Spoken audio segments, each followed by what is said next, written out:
This is the episode where everything we've built comes together. Virtual screening means scoring a whole library of molecules on the computer and testing only the best in the lab. The secret is using the right tool at the right scale, the fast machine learning model from episode 6 to rank thousands in seconds, then the docking from episode 7 to structurally confirm the handful that survive.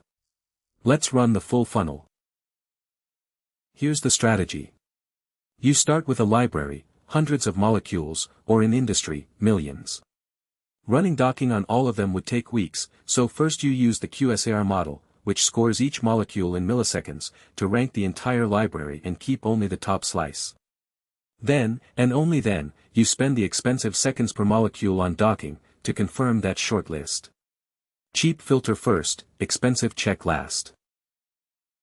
Stage 1. We take the model from episode 6 and point it at a library of 213 molecules it has never seen, a genuinely honest test. It predicts a potency for every one of them in under half a second. We sort descending, and take the top 6.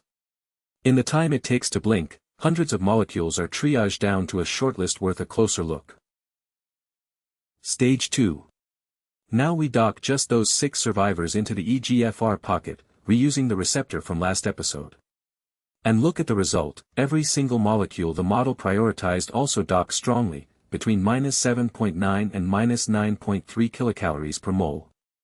2 completely independent methods, one learned from data, one from physics, are pointing at the same candidates. That agreement is the whole point.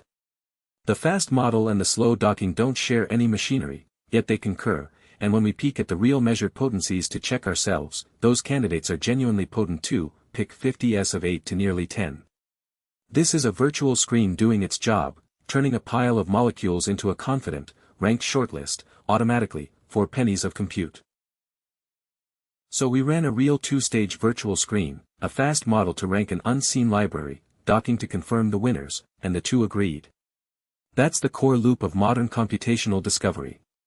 But a strong binder still isn't a drug. Next episode, we tackle what kills most candidates, ADMET, absorption, metabolism, and toxicity, and how to spot and fix those liabilities. See you there.